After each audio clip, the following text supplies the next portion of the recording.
be juicy.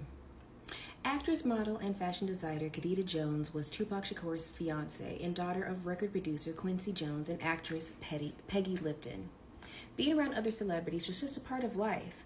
Meeting Khadija was one of those events. As time went on, we became close. We hung out together, we went shopping, and so on.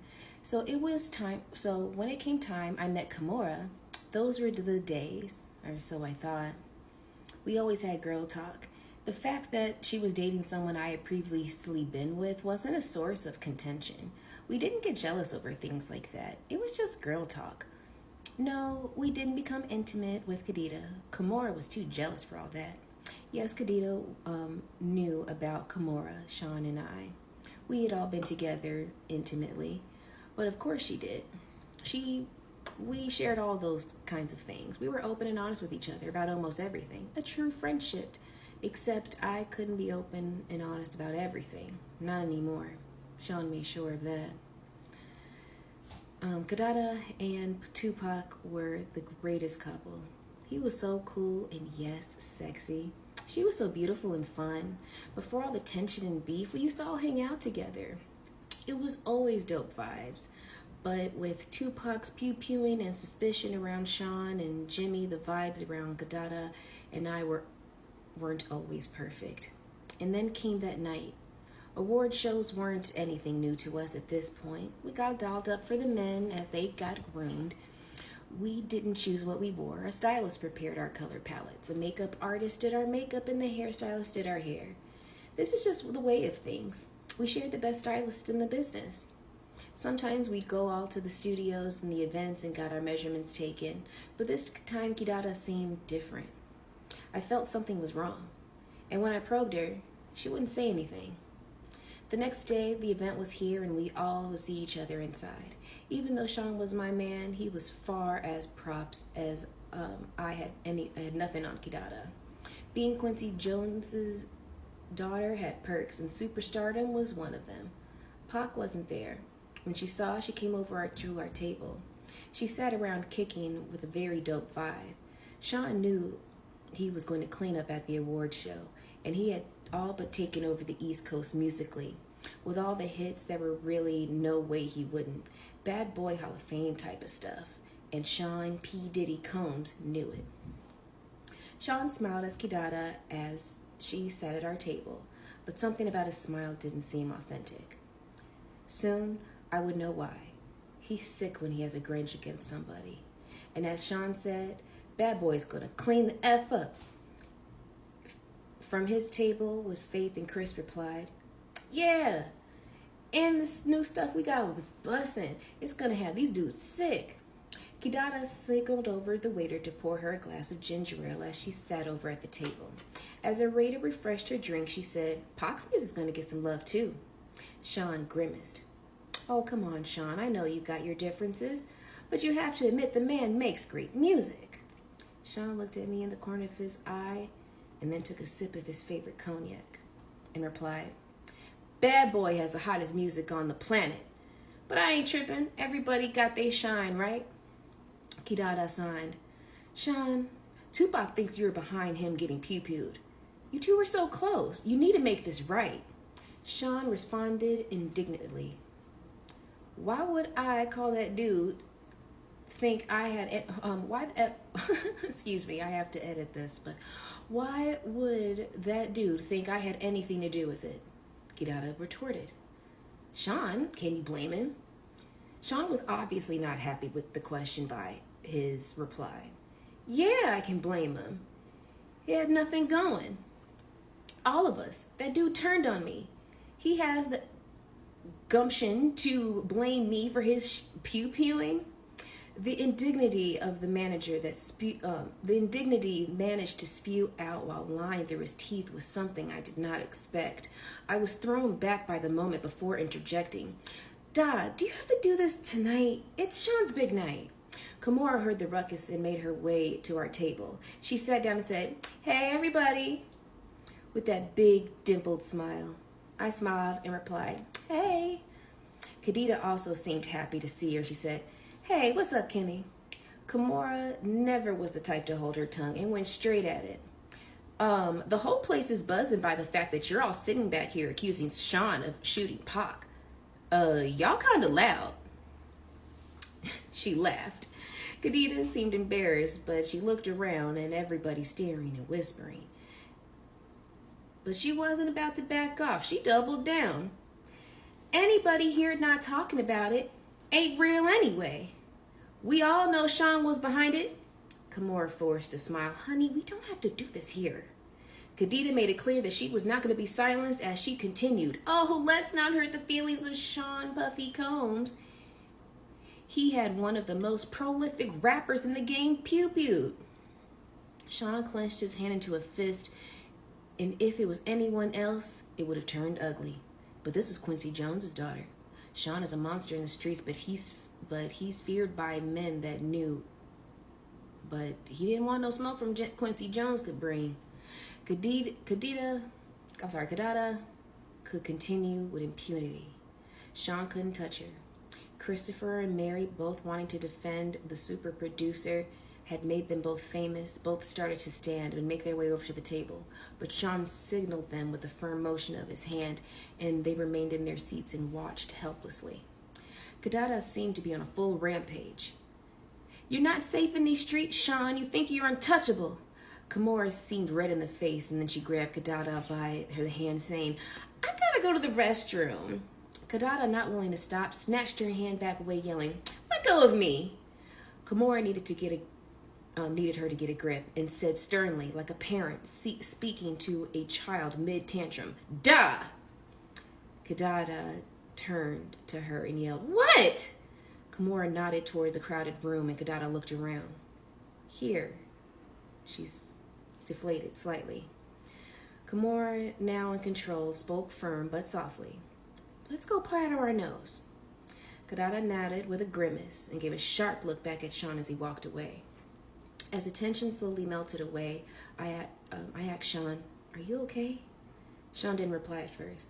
He looked around and saw if nobody was really paying attention as the ruckus had died down. He stood next to a pitcher of ginger ale at Khadija's table. He poured himself a drink from it, and then I looked again. Nobody was paying attention. Then he put the pitcher under the table. What was he doing? And then I heard a distinct sound of liquid being poured into liquid. Oh my God, is he in the pitcher? He smiled at me as he brought the pitcher back from under the table and finally replied to me, I'm good. And then he stood and returned the pitcher to the table. I was in awe. I knew he had a bad temper, but that was disgusting. I'll never drink or eat anything after an argument ever again. Khadija and Kimura made their way back to the table, and Khadija to sit, and Sean watched on quietly. Sean made small talk. Which songs do you think they'll give me awards for? As Khadija poured a drink, Sean's bodyguard made his way over to the table. I think he stopped her from drinking, as everyone else just sat and watched. Jean was incurring Sean's wrath, if I'm right. Relieved, I replied, Babe, you got a catalog, it's crazy. It's got a lot of songs. Sean glared at Khadija's table for the entire night. Whew. Hopefully this won't get flagged, because I gotta be mindful. Don't let the clock you. This is part 7. See you next time. Going back to Cali. We had a wild night. It was after one of Sean's infamous parties. Everyone was there, and we not only had 3-ways, but we also swapped partners. Our sex life was crazy. I got into doing things with Sean I would never have been able to do with a straight man. Sean cared about me, but I'm becoming more and more obvious that he preferred men. And I was beginning to think that I was more of a cover for his wild desires than because he really wanted to be with me. I think it's just, this is a journal. I think it's just phrased funny. He was like a Caesar, every woman's man and every man's woman. But truthfully, at this stage, I was becoming more okay with it. I woke up and left the bedroom where I was with Jada Pinkett, and Sean happened to be coming out of the bedroom with XXX and Will Smith. And yes, XXS attended the parties from time to time. I could see him and Will behind of snuggled up in the bed together. I was grateful I wasn't asked to join that room. I didn't really like XXX. Sean smiled when he saw me. Good morning. Here at the group things, he wasn't very affectionate. He didn't have to pretend. He could walk, he couldn't even walk straight. I knew how his bottom felt, literally. They've had sessions in playing in each other's cavities. Oh my. I wanted to be home before Quincy woke up, so I told him I'm ready to go. He responded, let's have a cup of coffee first. This meant he wanted to talk. I didn't know what it was about, but in a situation like this, I didn't really have a choice. He was becoming more and more violent when he didn't get what he wanted, and I didn't want to fight. So I sat down, and before he started talking, XXX came out of the room. Sean was wearing boxers. XXX was in his birthday suit. XXX addressed us. Morning. When he turned around, the order was in order to close the door, there was a dried stain on his back. XXX walked over, pulled a chair out, and sat down next to us and lit up a blunt. Sean stretched out and smiled and said, this East Coast, West Coast beef is more lucrative than I thought, but it's getting dangerous. XXX responded, surprised. Business first thing in the morning? Damn, cuz, you own it. But you know, I don't got nothing to worry about it. You got it past daddy. XXX smiled coyly. Sean apparently had some talk about what this XXX was as well. Because he said, I can't protect everybody, especially if someone is no longer going to be on my label. It was apparent that XXX was taken aback by the turn of events by his reply. Sean, are you saying what I think you're saying? Sean continued, it's taxing on my resources to protect people. Someone that isn't 100% on my team can't get 100% of my protection.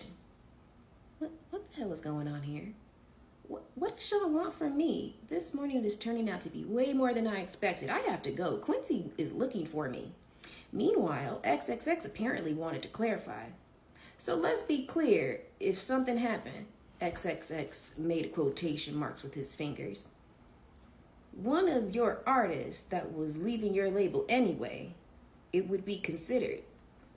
He makes another set of quotation marks out of your control, is what you're saying. Wait a minute, can they be talking about Biggie?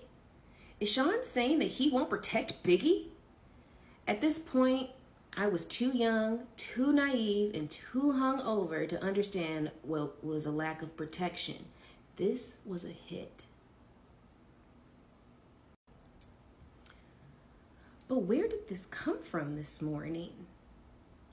An older, wiser me understands now. I didn't comprehend it all those years ago. Sean was just getting the real reasons that he had XXX there. The word was that to lose, the world was about to lose Biggie. XXX laughed. You a cold MFer. Sean said, why the F would you protect someone that isn't going to stick around? I made him. That dude should be worshiping the ground I effing walk on. I was thinking, Sean's ego is rearing its ugly head, and all I wanted to do was get out of it. But instincts told me I need to tread carefully. So the next move I had to be calculated. I didn't really want any part of this, not even implicitly, implicitly.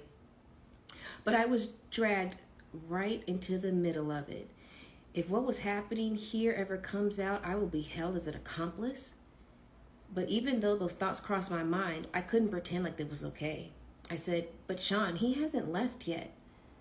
They're just rumors. Are you going to let him die because of some rumors? Sean glared at me in the anger of his voice, obviously stemming from hurt, as he said, I know when I'm being betrayed. I'm not killing anyone. But I'm not protecting anybody that doesn't have my back 150%. F that. This was really out of control. My mind began to race. Is there a way to get through to him? Maybe I could use the finance route. Sean, he's bringing in so much money. You put so much money into cultivating him. Are you going to throw away all that money? And that's when he revealed how he thought this meeting really was. If he leaves and takes all the money I invested into creating him, Sean sighs. But if he can't protect himself and something terrible does happen, when the money I would make off of his death would blow away all the money we made so far. I was perplexed. Sean, he continued, he's worth more to me dead than alive. Sean Combs was a calculated monster. XXX chimes in. I get it, fam. A lot of people out there want Biggie dead too. Without your protection, he doesn't stand a chance in Cali. Biggie is going to die. This is crazy. I dare not say anything else about it. Sean smiles and stands over at the safe behind a picture. He pulls out a bag marked with XXX name. He turns to XXX and says, that's why you're worth your weight in gold. You understand me? Here's a little something to take care of my peoples. XXX smiled. Sean, I love you, baby. You know I got your back. Your problems are my problems. I'll make sure I have them people take care of your people. I think it's time to get out of here. This is crazy. I attempted to leave again. Sean, I want to get Quincy before he wakes up. Sean looks at me responding, it's getting late. Give him a kiss for me. I'm going to get out of here. Thank God. XXX always has something to say. I'd love to meet the little tyke sometime. Not a chance in hell. Something about this guy really creeps me out. I forced a smile. That would be great. I made my exit. End of chapter 9. Rumor on the streets have it that XXX is the West Coast Unk, the big dog himself. Chapter 10, The Lies You Tell. At this point, the relationship between Sean and I had been off and on for quite a while. We were off at this point. He had put his hands on me again, and this time for something that didn't even happen. It was all in his head. When the phone rang, I picked it up and said, "Hi, Sean." He sounded trepidatious. I don't know what that means. Sorry, y'all. He said, "We been broken up for a while this time." "Yeah," he continued. "I don't want anyone to know about my," he searched for the right word, provocativities. I smiled. "So you don't want people to know you're gay?" Sean exploded. "See, that's why I effing lose control on you." So I just plainly stated, "Goodbye, Sean." "Wait," he screamed. "What, Sean? I'm sorry, okay?" "You're always effing sorry." He took a deep breath. "I have to do something to cover myself." I sighed. "Do whatever the F you want, Sean. When you see me in the news, it's not real." This made me calm down for a moment. What could he be talking about? He continued, "I'm only doing it for the press." "Doing what, Sean?" After a long pause, he continued, "She knows what it is. She's pretending to be a cover for me." "Sean, what the hell is going on?" There was another pause. "Publicly, I'm going to be dating someone else. A video girl." He laughed. "Why would you do that?" "I have to cover myself." I was getting mad, and I was getting angrier more about myself than what was him. Why was I getting jealous? I was sitting there actually comparing myself to a video vixen in my mind. They were thick, but look at my body. Did he prefer them light-skinned, big-butt girls from the videos? I calmed myself. I know he likes men. All the way. As I regained my control, I asked, "Why are you telling me this?" He sighed. I wanted you to find out for me first." Like, I care. He came to me with his favorite line. "You know I love you." It was getting old. I could only think to myself, here we go. It's big love, strong word. I'm tired of him throwing it around and using it when it fits his needs. He's using it while he's sitting here telling me that he's dating someone else. And I replied, "You don't hit people you love, Sean. Love doesn't hurt." He sucked his teeth and he responded, "Come on, are you serious? That stuff's for children. We aren't in high school. Sometimes things happen. It doesn't mean I don't love you. I wouldn't hit you if I didn't. Wait, I know that sounded wrong." "You said exactly what you meant." He took a deep breath. There was an awkward silence. The fact that I was still on the phone and waiting for him to speak meant he had the power. He was more cautious as he continued. He didn't want to lose that power. "Kim, no one that I don't care about can bring that kind of emotion out of me." I wanted to say, "Is that how you talk to the dudes when you be using those plugs?" But that's a line I would not dare cross. Instead, I said, "You say that while you're dating someone else's girl? That's just for the public." I was done. It could be heard in my voice as I said, "Whatever, Sean. Do what you need to do. Just leave me alone." "I'm never giving up on us," he cried. I responded to the emotional control attempt with the little reserve as I could muster. I didn't believe the words that came tumbling out of his mouth. "Sean, there is no us anymore. Goodbye. Tell Quincy I miss him." He threw out an emotional manipulation. He really drives me crazy. This time, I said with much more conviction, "Goodbye, Sean." I hung up. Manipulative jerk. That is the end of chapter 10. I will see you next time. Let's get into chapter 11. Mo problems. For a while, I was actually happy to see Sean gone. I was getting older and the loving parties were out of control. It was getting time for me to slow down. Quincy was getting older and I knew if I kept going, the rumor circulating would eventually get its way back to him. And what would he think of me? Chris is about to take his trip to California. I didn't know exactly what was going to happen out there, but I felt like Tiana Wallace was about to be an orphan. I knew I didn't want any ties to that. I was sitting there contemplating all of this in my robe, sipping my wine on a Friday evening. The doorbell rings. I was not expecting company. I opened the door and found Sean.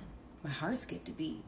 I was shocked, but recovered quickly. I forced a smile and I told him with slight slurred speech, "Hey, come on in." Ugh, why am I intoxicated? Well, I'm way more intoxicated than I thought. Sean entered, looking around suspiciously, then turned to me and smiled, saying, "You haven't been returning my calls. I just wanted to make sure you're okay." "I'm fine." He obviously was not here out of concern. He was checking to see who was here. Sean was controlling like that. Even though we were not together and he was dating someone else. He started making his way to the living room. I attempted to put a quick end to his visit, but it came out of a little more directly than I intended. "So since you see I'm fine, can you let me go to bed now?" Part of me wanted him to stay. As he entered the living room, I was forced to follow. Sean was very direct with his inquiry.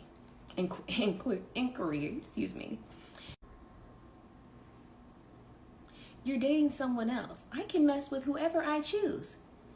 This is when Sean became irate. He fiercely slammed me into the ground. Then he pulled out a .22 and set it down on the table. He turned to me calmly. I was scared. My voice quivered as I pled to him. "Sean, please stop. Quincy's here." How did we get here? How did we get to the point that he was in my living room threatening me with a pew-pew?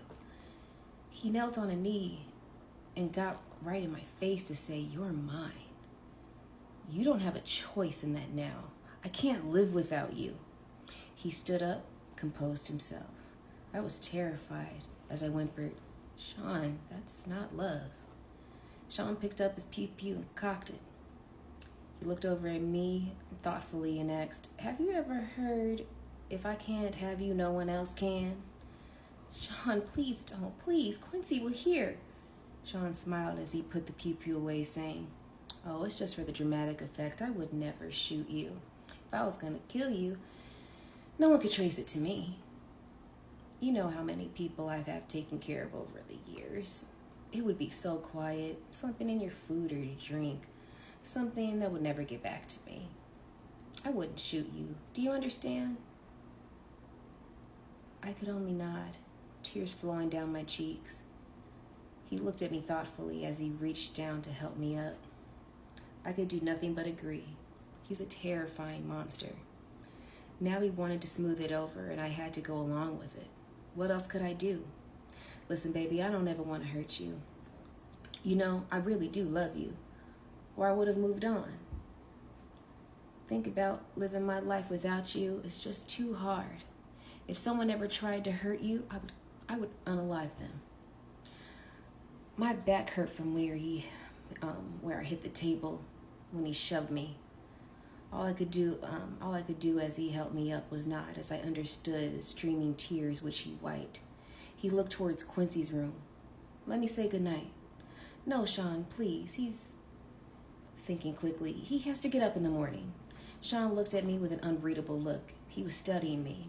Okay, I'm gonna go. Nervously, I walked him to the front door. This is over, thank God. He kissed me. I didn't want him touching me, but I couldn't refuse. Kiss Quincy for me. I tried to keep my composure as he replied, Sure, Sean.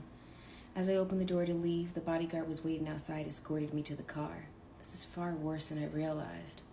Why would he need a bodyguard at my front door? How was he anticipating this to go? After I shut the door and had a drink, for tonight, nightmare was over. I sipped my wine and I cried. For the next few days, he sent dozens of flowers. He bought Quincy expensive toys. He didn't want me. He wanted me to keep a secret. And I can't go to them. It's like a gangster movie. How high up does the power go? How far does his reach?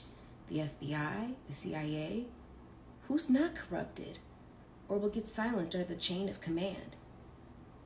Can anyone help me and my child? He found his way back into my bed, and I had no choice. End of chapter 11. See you next time.